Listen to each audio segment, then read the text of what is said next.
Let's see what we got this morning. Holy shit.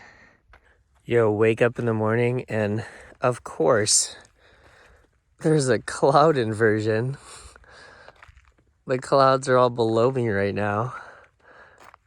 Yo, that's so crazy. On both sides. That's the ocean over there. Oh my gosh. It's really hard to describe how special this campsite was for me and just how special this moment in time was for me.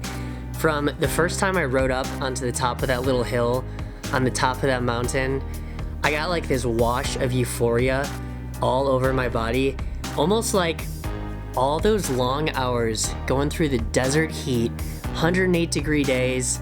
My ass was sore, my knees are hurting, my neck is sore from the wind.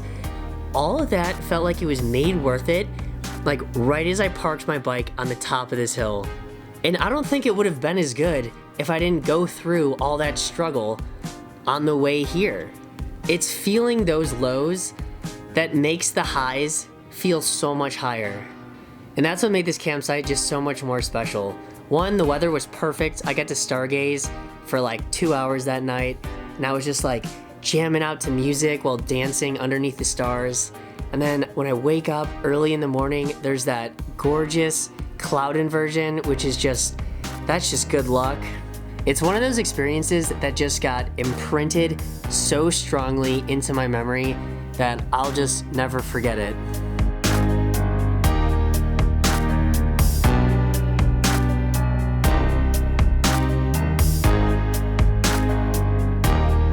I've been making my way up Highway 1, and I'm trying to get to Big Sur today, and I stopped off at this beach here for a little lunch break.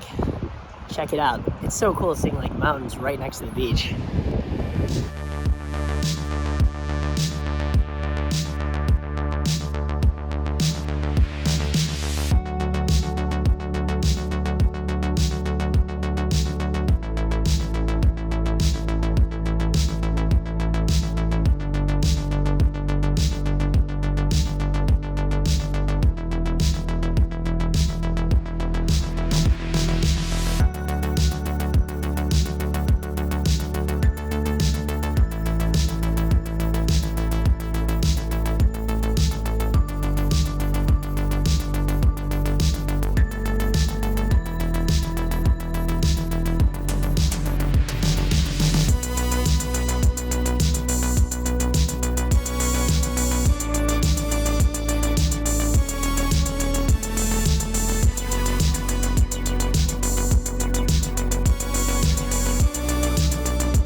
All right, I'm officially in Big Sur.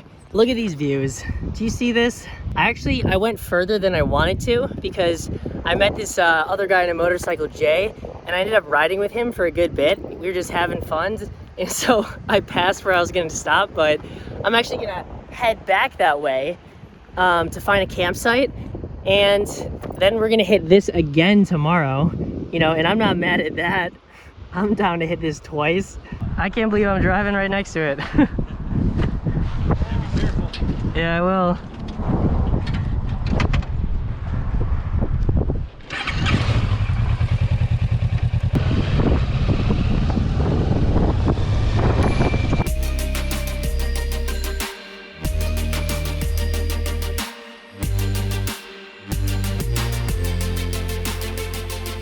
All right, this is kind of unfortunate. This is the road I was gonna go up in order to find dispersed camping. Unfortunate. Man, you know, I could scoot around. I just don't want to, I don't want to get a ticket if I did that. That would not be good. Nobody's gonna know. Man, but could I? But could I? They're gonna know. Huh. I don't know. How would they know?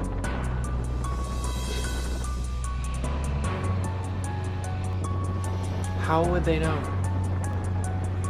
How would they know? I just... The road is so sketch.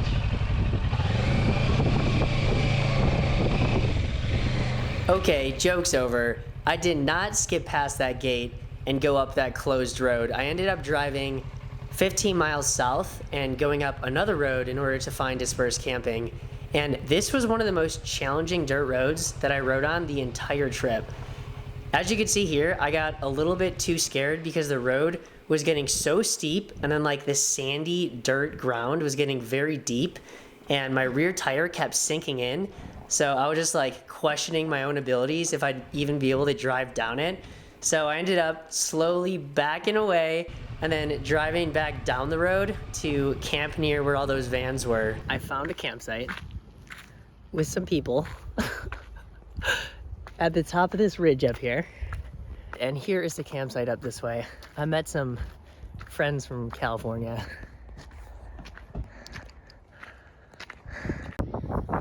Yo, top of the tree. On this trip, I was kind of on a mission to never pay for camping if I didn't have to. That dirtbag shoestring budget life. And in this area of Big Sur, the only spots to find free camping were that closed road that I first visited, and then this dirt road that I drove up.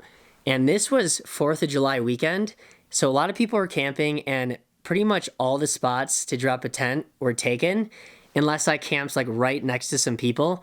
So that's when I realized one of the benefits of traveling solo on a motorcycle is the guy in the motorcycle always gets invited into other people's camps. At least I did. Anytime I would roll up to a campsite and like look like I'm looking for a spot, they'd be like, come on in.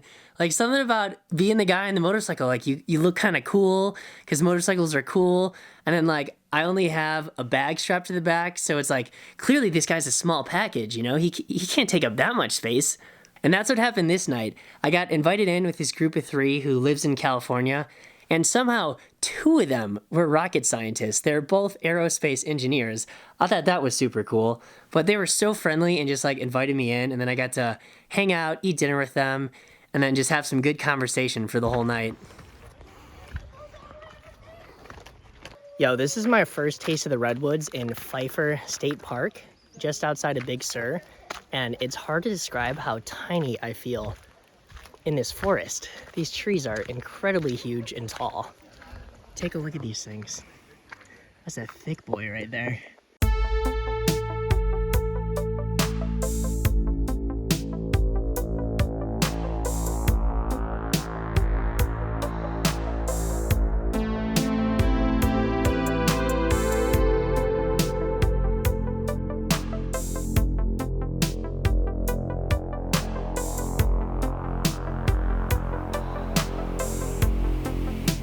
While I was doing that hike, some people told me that like some of the best parts of the road is actually coming up ahead. And I'm like, wait, what? I didn't already pass it? Because the road has been so insane, like in that direction.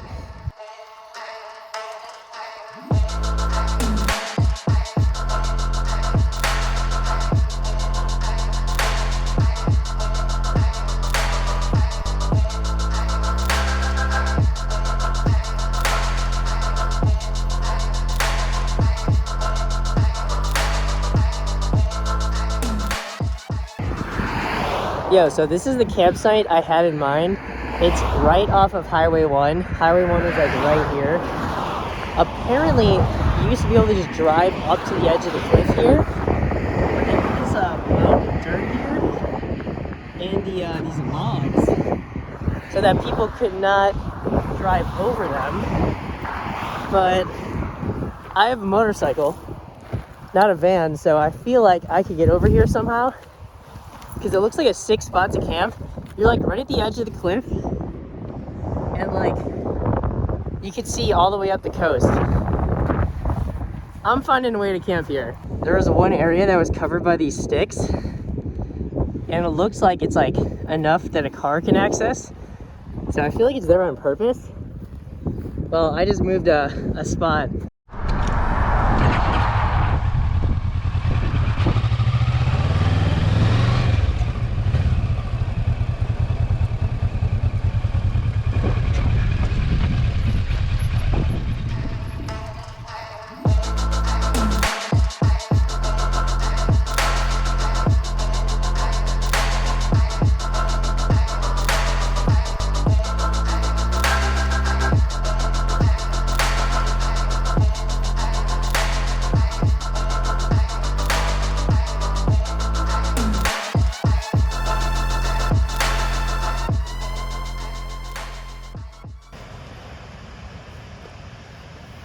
morning coffee, man. The morning coffee.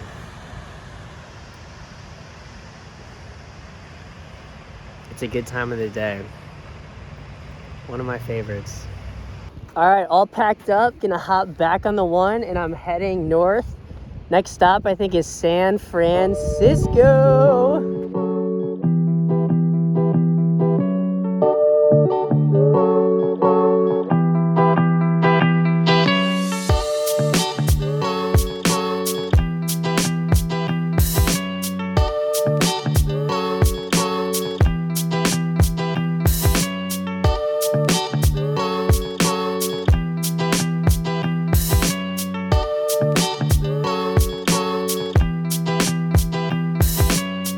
There it is, the Golden Gate State Bridge. Looking fine and foggy as usual. Check it. Yo, I'm reading about the bridge. This is kind of crazy. They've got a physical suicide deterrent system. It's like a net system that's gonna go underneath the edge so that you'll get caught on it if you jump. Wow. That's kind of crazy though. Well, do they need that? Damn. I didn't know that many people tried to jump off this bridge. That's kind of crazy. I stopped at the grocery store, got some food, filled up all the waters. I filled up the tires with air, and I just cleaned and oiled the chain because it got super dirty on that road in Big Sur. And we're looking good to go back into the mountains onto Highway 1